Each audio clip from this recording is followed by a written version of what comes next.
Hi, Senator Scott Jensen. I represent Carver County. This is one of the most important videos I've made, and one of the hardest. Frankly, it's been a very difficult decision to make whether I even wanted to do it. Less than a week ago, I was notified by the Board of Medical Practice in Minnesota that I was being investigated because of public statements I had made. They listed two allegations. They said I've been spreading misinformation in regards to the completion of death certificates on a news program, which happened to take place on April 7th. And you could find that one. It was with Chris Berg if you wanted to. And the other allegation was that I provided reckless advice in my willingness to compare COVID-19 and the flu. When I got this letter, I was ticked. And quite frankly, I leaned into the comfort and wisdom of my family to help them, let them talk me off the cliff. But doggone it, if this can happen to me, my view is it could happen to anybody. I mean, I've been a family doc for 40 years. I work hard, I love my patients, I do house calls, I've been medical director, I've held staff positions in hospitals to help make things work better. I've been in the Senate for 4 years and I've learned a lot. I've never had anything like this happen.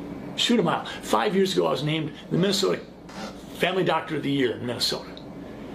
And I get this because a couple people complained, and I don't get to know who those people are. I don't know if they're routinely in a political camp, if they're activists.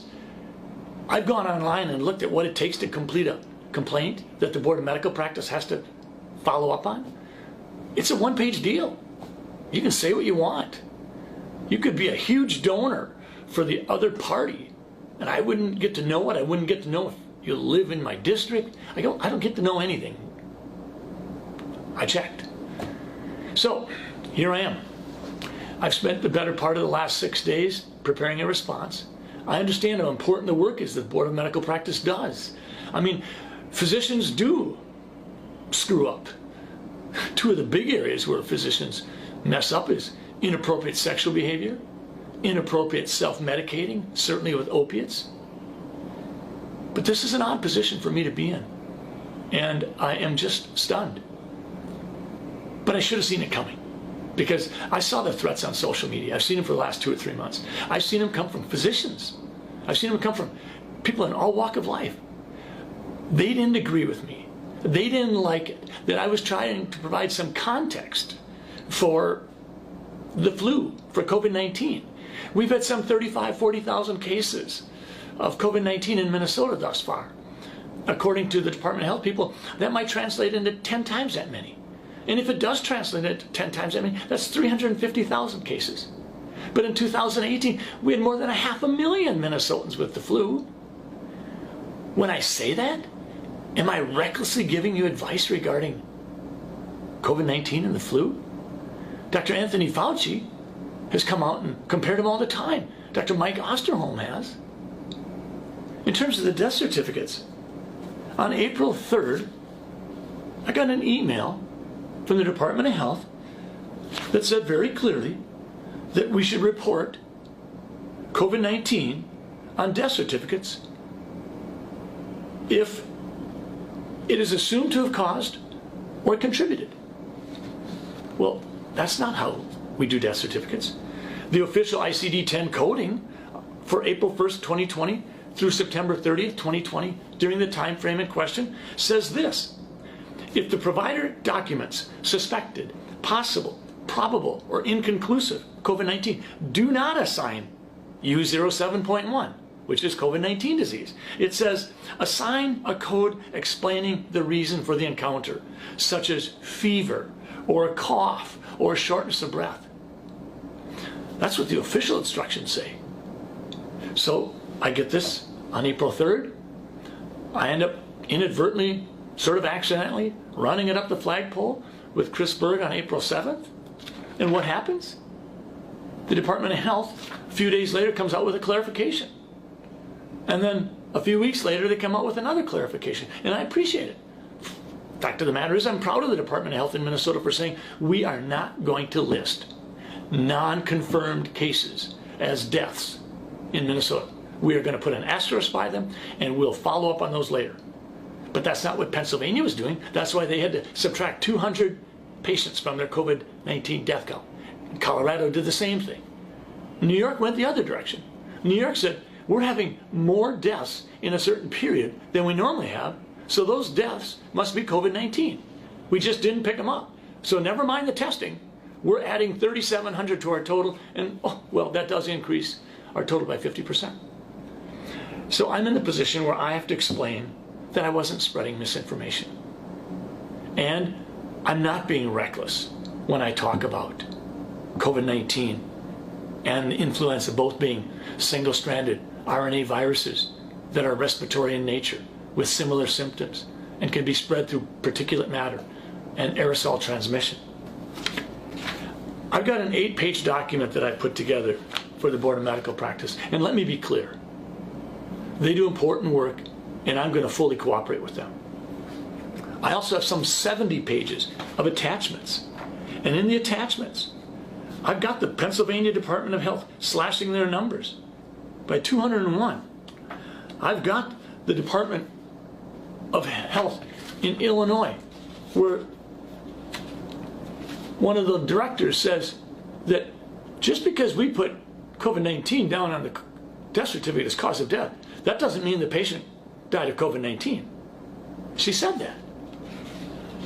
Dr. Fauci, when he talks about influenza, he was the lead article in this New England Journal article, and he said this: if one assumes that the number of asymptomatic or minimally symptomatic cases for COVID-19 is several times as high as the number of reported cases, the case fatality rate may be considerably less than 1%.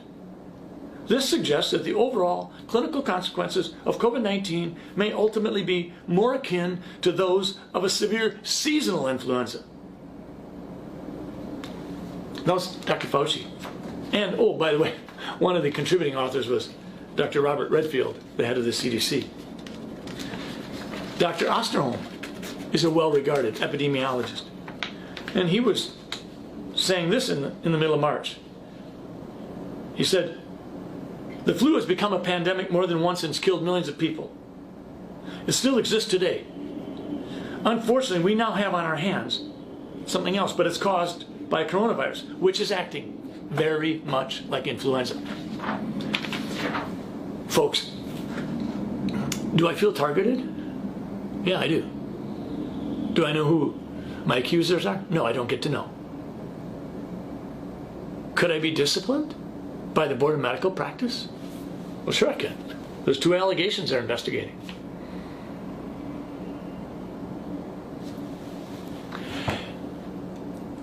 If I have been spreading misinformation, then what about Governor Walz and the Department of Health?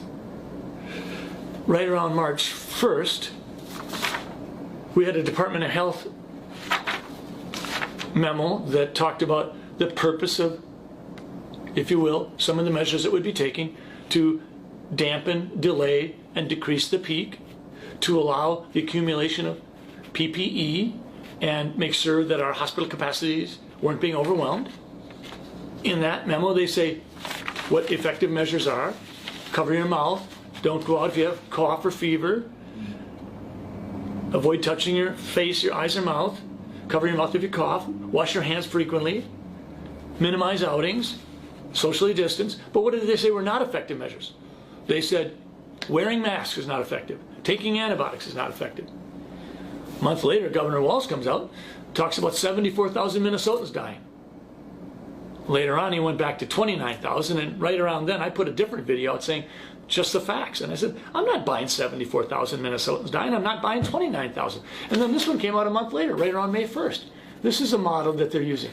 And it says on here, Minnesotans' model projects nearly 1,000 deaths a day in mid-July. Well, folks, that's next week. So far, we have less than, right around 1,500, of which all but 300 of them have occurred in people in long-term care facilities, in large part because the Department of Health participated in decisions that put people with active COVID-19 disease in the nursing homes. And I'm spreading misinformation. Of course I am. I don't know what to tell you. I just know this is wrong.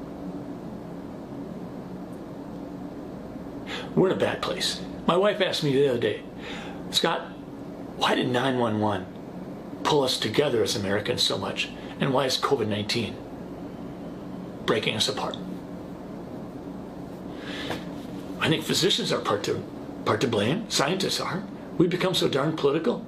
Physicians and scientists in the past are supposed to be above the fray. They're not. I have this odd set of hats I'm wearing because I'm the vice chair of the Health and Human Services Committee in the Senate, and I'm involved in policy discussions and involved in bills that deal with providing relief for COVID-19. And on the other hand, I've been a physician in the trenches for 35 years. So I try to connect the dots. I don't try to present myself to be something I'm not. I'm not an epidemiologist, but yes, I've taken epidemiology classes.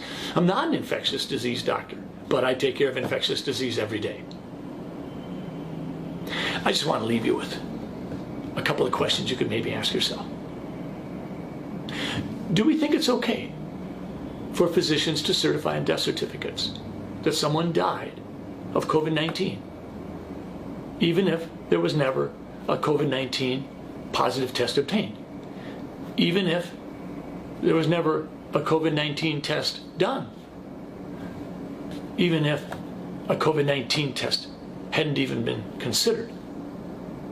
And maybe the worst even if the family had no clue that the death certificate they received for their loved one was going to say COVID-19. What do we want to be doing there? In Minnesota, I think the Department of Health is taking care of business. Those are important questions. I'm sure there are naysayers out there that think that I'm getting exactly what I deserve. Fine. If it can happen to me, I think, frankly, that it could happen to anybody. It feels ugly. It feels like some of the people that disagree with me don't want to have a conversation. I've asked many of you to have conversations, and you've not been interested. So, reckless advice regarding comparisons between COVID-19 and the flu. Spreading misinformation because I cried foul when I received a memorandum from the Department of Health on April 3rd, which directed me to a CDC link, which says clearly that you could have a patient suffering from other medical problems, wheelchair bound, severe stroke within the preceding year or two, no COVID-19 test ever done or ordered, and when that patient dies of pneumonia, it's a COVID-19 death. I cried foul. And I'm grateful that the Department of Health a week later tried to clarify things, and a month later clarified it further. But I'll say it again. The official people who write the coding Bible in this country said, if the provider documents suspected, possible, probable, or inconclusive, do not assign COVID-19. Thanks for listening. We better all stay engaged. Thank you.